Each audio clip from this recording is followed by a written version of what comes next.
What's up, everybody? It is Broken Havoc here on the Broken Havoc podcast, here to review Raw from December 20th, 2021. Wow, we're going to be reviewing Monday Night Raw. It's been a while since I reviewed Monday Night Raw. Yes, I have been watching Monday Night Raw when I haven't been uploading videos, so I know what's going on. But let's be honest, Raw is still a crappy show. It's by far the worst show in the history of wrestling. Not only that, SmackDown has gotten worse after the draft, so really there's no hope for SmackDown. The only thing good on that show is Roman Reigns, Brock Lesnar, and somewhat Sami Zayn, but everything else on that show is bad. What about Raw?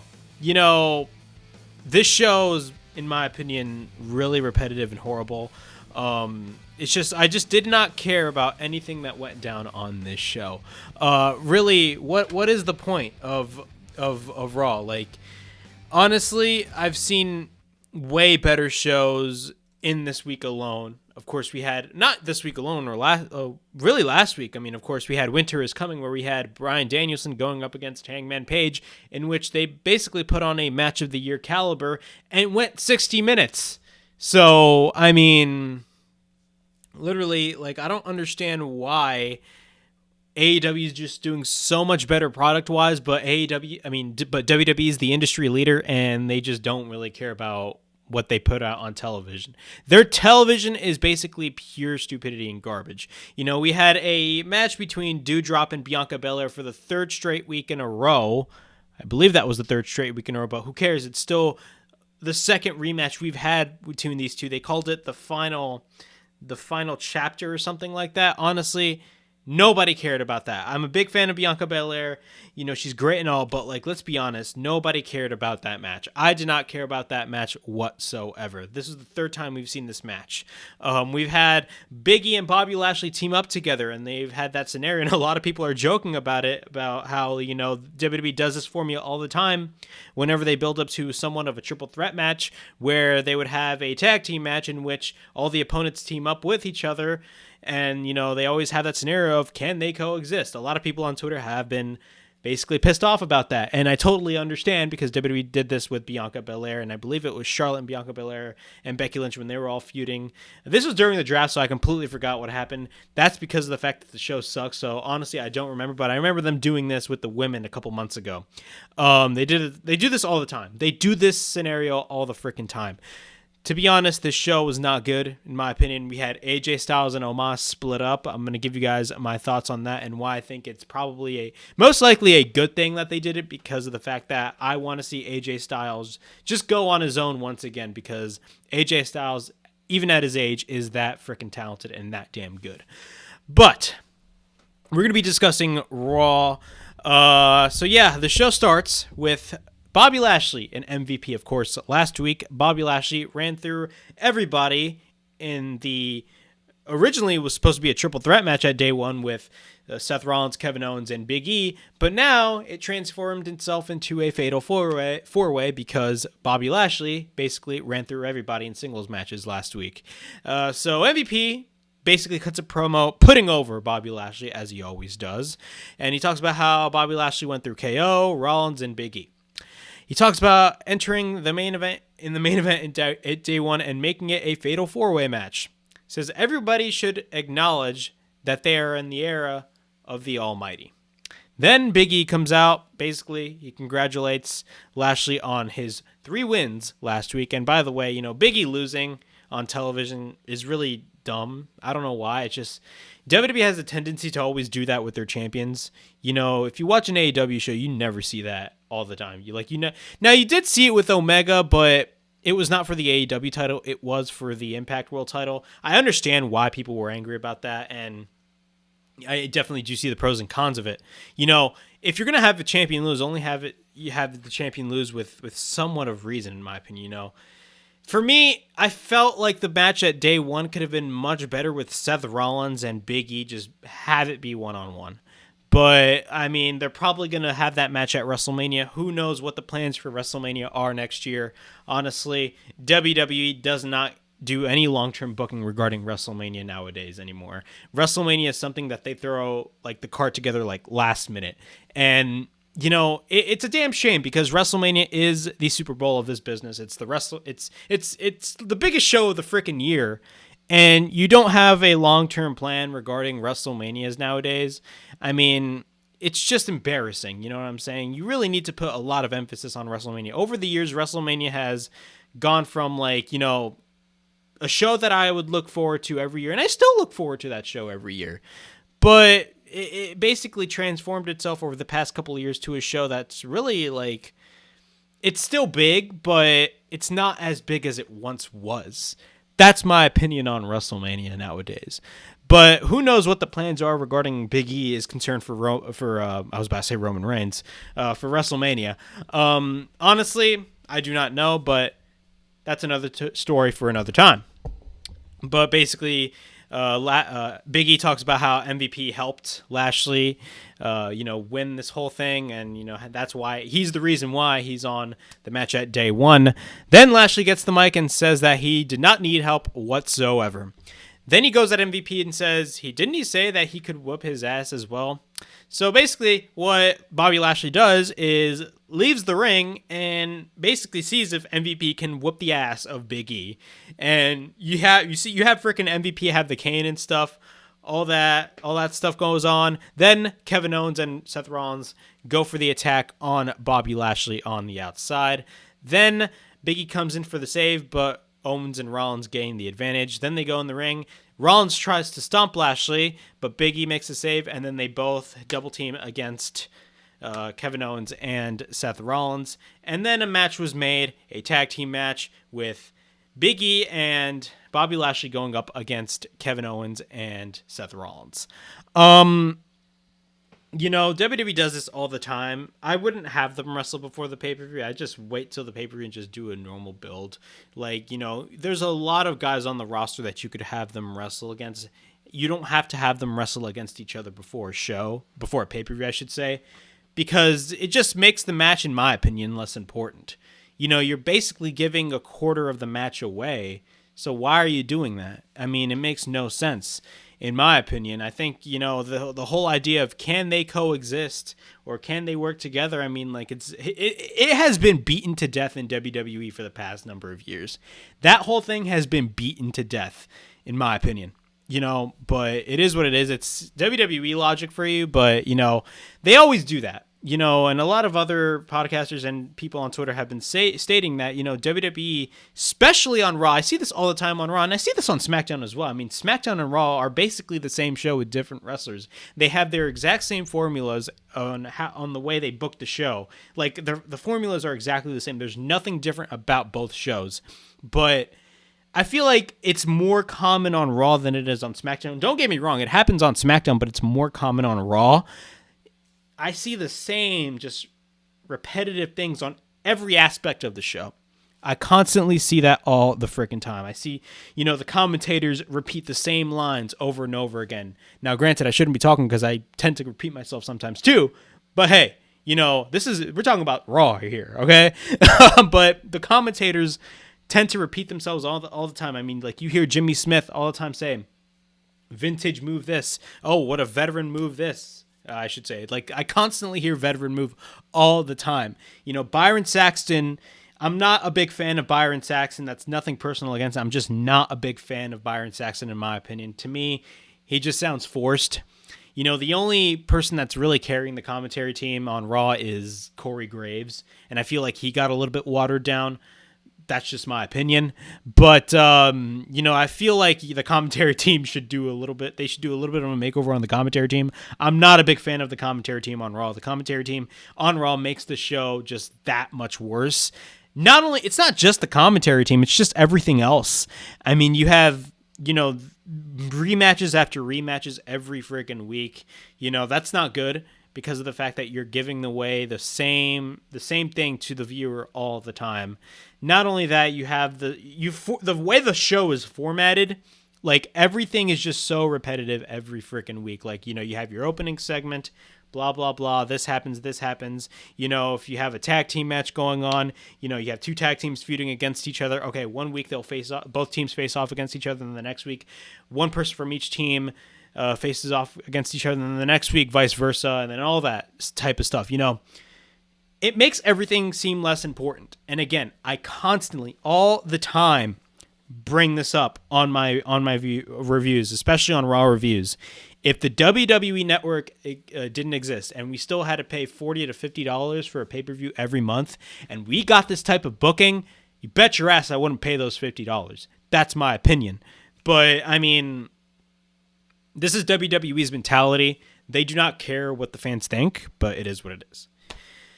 So we get Bianca Belair versus Doudrop for the third time. I don't know why we got this match. What is the point of this quote-unquote mini-feud or the final chapter or the final encounter, whatever they called it on this show?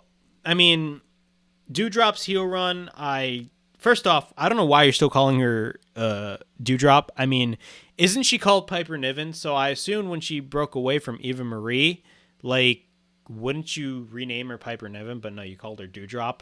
I feel like her heel run is just really bad. It's overproduced. Not a fan of it. Nothing against Doudrop. She's really good in the ring, but it's not her fault. It's not her fault whatsoever. Same as Liv Morgan. Liv Morgan, her promos are not, I feel like she has the capacity of cutting a really good promo, but the WWE system is it's just keeping everything just contaminated and just, being just overproduced and overscripted, blah. I just don't like it. Bianca Belair and Doudrop, this whole match, in my opinion, for me, was kind of boring. Doudrop was gaining the majority of the offense, but the match ended with Bianca Belair basically picking up Doudrop, and I will say the crowd went apeshit for this, and everybody went apeshit for this, and you know what? We've seen this type of thing before. Remember when John Cena picked up the Big Show way back in 2006? But, they did it with Bianca Belair, and it's great that they did that. It's just, I wasn't really surprised because Bianca is the babyface, and I knew that was really going to happen. But she hits the KOD on Doudrop, and Bianca Belair wins the match. So, yeah, that was that match. Hopefully, we do not see a match between these two ever again because of the fact that, we've seen it 3 times already. I guarantee you we will see this match for a 4th time. I guarantee you. Watch this match be booked for day 1. All right. We get Austin Theory in a backstage interview. He talks about how Vince McMahon is being proud of him. If you guys don't know, Austin Theory has been in a series of segments ever since Survivor Series with Mr. McMahon. Yes, Vince McMahon is on television, and he does not know how to speak up really loud on television. Every time when he speaks on television, Vince McMahon is just you can't really hear what he's saying. But, the storyline is that Vince McMahon just sees some potential in Austin Theory, and, you got to learn the ropes and all that type of stuff. And, Austin Theory has been making mistakes after mistakes after mistakes. And then Vince McMahon that one night slapped the shit out of Austin Theory. That was hilarious. I'm not going to lie. That was hilarious. But he talks about how Vince McMahon is proud of him. He thinks he sees him as a future WWE champion. Laugh, laugh. Or cough, cough, I should say. The interviewer is... so basically, he's going to be... he talks about, how Vince McMahon is just... He talks about Vince McMahon. That was basically the majority of the promo. And he talks about his match with Finn Balor, which I will say was not a bad match at all. And then after the interview, the interviewer was like, you better hope you don't lose after Austin Theory left, which was actually really funny. But we get Finn Balor versus Austin Theory. It was a pretty good match regarding a TV match. Balor got his offense. Theory got his offense, of course. You would expect that Austin Theory would get the win because, I hear these stories that WWE looks so highly on Austin Theory, but I don't think that's going to be the case. Whenever they look at somebody and they're like, oh my God, this guy's going to be the next star, they tend to get bored, or I should say Vince McMahon tends to get bored and then just goes somewhere else. But we got Finn Balor versus Austin Theory. The match was pretty good, in my opinion. Balor goes after Theory. Theory attacks Balor on the outside. He brings him in the ring. We get repeated rights by Balor. Theory then regains control. We get repeated rights by Theory. We get a cover and a near fall. Then Theory applies a side headlock, and then we get a kick by Austin Theory. Then we get a sunset flip by Theory. Balor then hits a drop kick, then takes Theory on the outside. Theory then takes Balor to the apron and then drops him on the floor with a neck breaker, which looked brutal as hell. Then, once we're back from commercial break, Theory is in control over Balor. Theory sends Balor to the corner. Balor regains control. We get a double stomp by Finn Balor. We We get a kick by Balor, and then we get repeated stomps by Balor. Then we get a rolling shotgun dropkick by Austin Theory. We get a cover and a near fall. Balor on the apron hits the Gamengiri. Yes, I said the Gamengiri. Goes to the top, but Theory takes him down. Then Theory hits a... I will say, this is my favorite spot of the entire match. He hits a Spanish fly off the middle rope, which looked dope as hell. I deadass loved that move. That spot was awesome. Then he grabs his phone. We get a cover and a near fall. So, yes, he wanted to take a selfie with Finn Balor during the match. Then we get a roll-up and a near fall. Then Balor hits the ATL. Then we get a shotgun dropkick by Balor. Balor goes to the top, hits the coup de grace, and then wins the match. So, basically, Austin Theory lost in stupid fashion. Overall thoughts on the match, I thought Austin Theory looked great. Finn Balor, of course, looked great as always. But in my opinion, I don't know why Finn Balor's in this predicament. I feel like Finn Balor should, instead of being placed here on the card, he should be placed right up here on the card. I've always viewed Finn Balor as a main event guy, and I know you, the viewer, watching this review, know that Finn Balor is main event caliber, and I don't know how WWE just doesn't see anything in Finn Balor, or I should say the main roster, because in NXT, the guy was NXT champion. You know, he was just NXT champion this year. You know, before they kind of, you know, of course, before they gave it a cross and then buried him on the main roster and then released him. But then, you know, to me, honestly, I do not know where this feud, well, I don't want to say feud, but I don't really know where this storyline with Austin Theory is really going to go at, in my opinion. I mean, where is this going to go? Is this going to have him go for the WWE Championship? I doubt it. I don't see him winning the WWE Championship for years. I mean, I don't even see him winning the title probably at all because of the way WWE books their wrestlers. And do I see him probably winning a mid-card title, maybe the U.S. title? Possibly. But, I mean, who knows? Honestly, I just do not know where the storyline is going. I honestly just don't know. All right. We get the Miz backstage with Omas. Says that tonight is going to be an exciting episode of Miz TV because, you know, he's going to be interviewing AJ Styles and Omas, and of course AJ Styles and Omas had some sort of tension for these past couple of weeks, and says by the end of the year they will be in the title picture. So when AJ Styles comes in, he basically just tries to motivate Omas, but it really technically doesn't work. But the Miz is in some sort of lingo and storyline. Of course, if you guys don't remember, last week he basically put his wife at risk. And then Maryse just looked at him, I believe, slapped the shit out of him. I don't remember, quite frankly. I remember watching it, but I don't remember. I think she slapped him. She slapped him and then walked away. So the Miz is in some weird predicament, I should say. And so we get Miz TV. But before he introduces AJ Styles and Omas, he addresses the situation and he says he loves Maryse, and then welcomes AJ Styles and Omas. So Omas throws out the chair and then talks about seeing the friction between them. And then AJ, out of nowhere, just says, oh yeah, kind of like him and his wife. So that was pretty funny. Miz then asks if the magic left, and AJ basically responds by saying, it's growing pains. Says that when they are on the same page, they are unstoppable. Says they are on the same page and they clean house and will take all of the titles. Then Miz says, what if he told otherwise? And then Miz proceeds to ask Omas, what kind of a man, or Omas, you know, about like AJ Styles and all that stuff. And then he basically, I don't want to say exposes him, but like just tells AJ what Omas basically stated, that, you know, he's always like put in the back burner, all that gibberish, all that stuff. And then AJ then asks the question, what kind of man puts the mother of his children in harm's way? And then, you know, Miz proceeds to continue to talk about Omas, saying, you know, he's always, being, you know, the second best and all that stuff in the tag team, all that stuff. And then AJ then asks Omas what is going on, and then the Mysterios come out. So, okay. So we get a segment, and then it transforms itself into a match. First off, I don't know why WWE does that type of stuff. To me, having a segment, and then have a match that you didn't even know was going to happen. Like, I didn't even know AJ Styles and Omas were going to go against the Mysterios. I don't even know if that was advertised. Correct me if I'm wrong if that was advertised, because I don't think it was. But, you know, if you're going to have a match after a segment, at least announce it, you know, but whatever. So we had AJ Styles and Omas versus the Mysterios. Honestly, this was a really short match. It was not a bad match, but Dominic and AJ start. We get a waistlock takedown by AJ. AJ hits a backbreaker. We get a kick by Dominic. AJ applies the abdominal stretch on Dominic after that.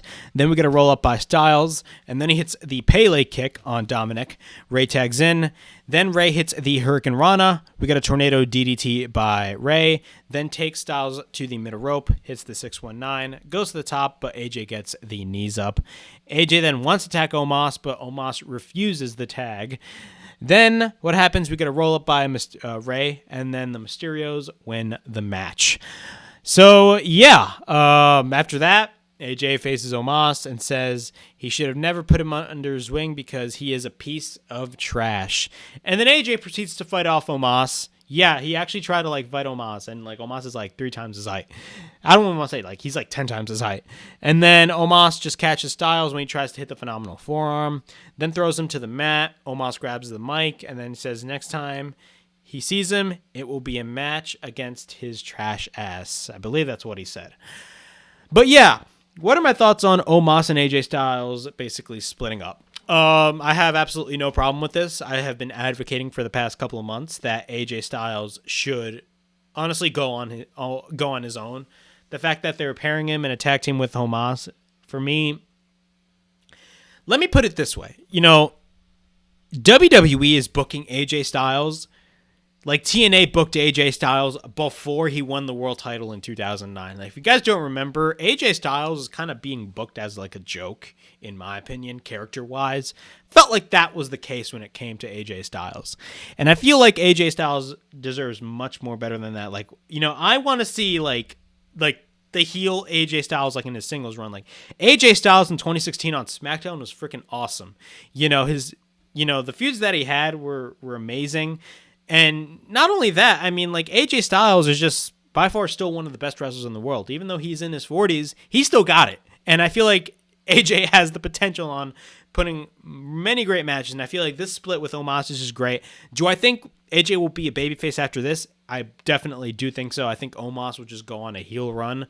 But honestly, where does Omas go? To be honest, I don't really know.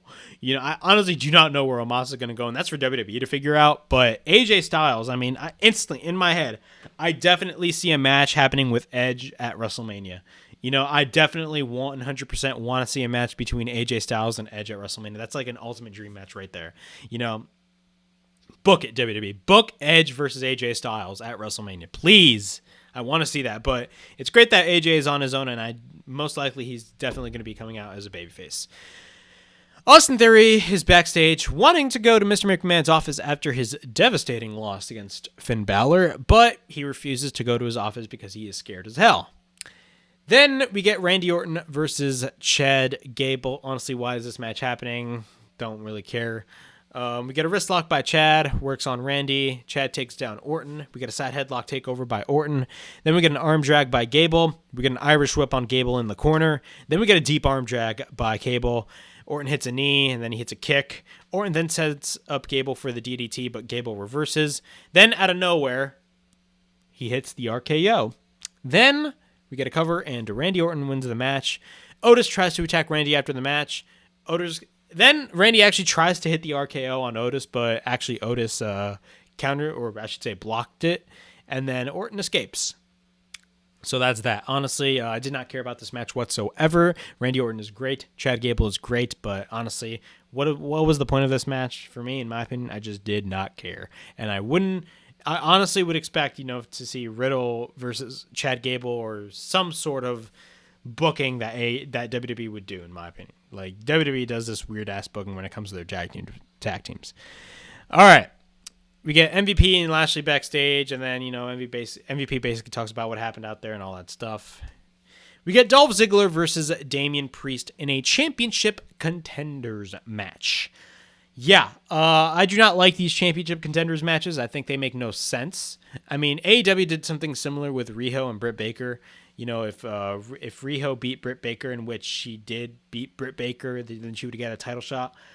I never liked that booking, philosophy, in my opinion. In my opinion, it kind of defeats the purpose of the whole match itself.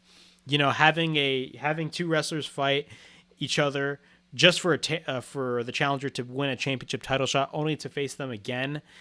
To me, it makes no sense. I never understood that, and I never liked it. AEW did that with Riho and Britt Baker, and I'll be honest, I did not like that at all. I think it was really stupid on AEW's part. But WWE does this all the freaking time, and it sucks as well. We got Dolph Ziggler versus Damien Priest in a championship contenders match. So Priest throws Dolph in the corner. Priest counters the Famouser into a sunset flip. We get a near fall. Ziggler fights back. We get a kick to the knee of Priest by Dolph. Then Priest goes to the top. Dolph comes in and hits a superplex. Once we're back from commercial break, we get a kick by Dolph. Then he hits a DDT. We get a cover by Dolph and a near fall. Then after that, Priest counters a super kick into a right hand. We get a right hand by Dolph. We get a back elbow by Priest. Then Priest hits a devastating lariat. Then we get a broken arrow by Priest. We get a cover and a near fall. Priest goes to the top. Dolph comes in. Priest escapes. Priest then hits a high kick. Rude tries to interfere without the referee looking. Then Priest looks at Rude. Rude then gets attacked by Priest.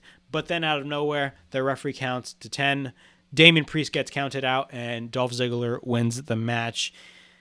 Again, not only that we get rematches all the time on television, but we also get DQ finishes or count-out finishes on television.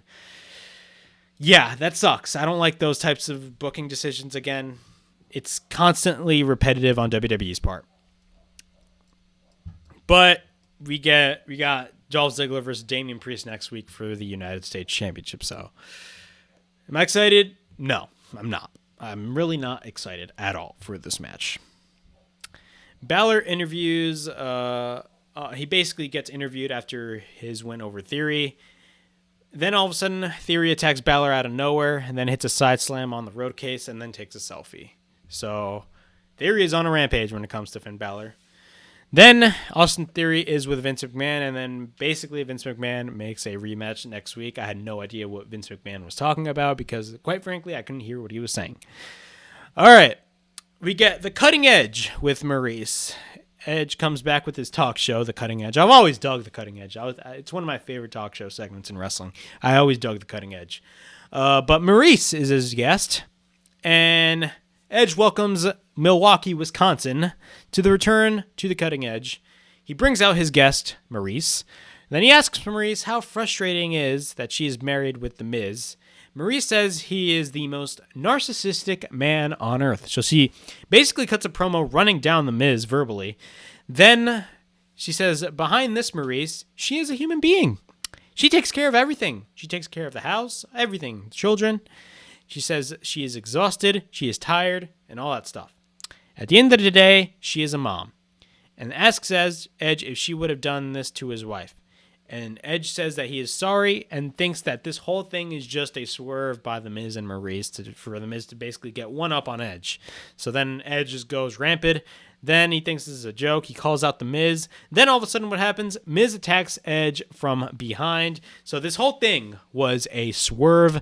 Then Maryse then hits Edge with the purse. Then Miz hits the skull-crushing finale, and the segment ends. Again, I thought we all saw it coming that this whole thing was a swerve. I didn't think that this whole thing with Maryse and Miz splitting in kayfabe was basically going to play a huge factor in the Miz and Edge's match at day one. I think that match is going to be great, but I don't think that whole thing was going to be playing a factor. But am I excited for their match at day one? Yeah, but be honest, this whole feud was basically put together last minute, mainly because of the fact that MJF and CM Punk had the segment of the year, I should say.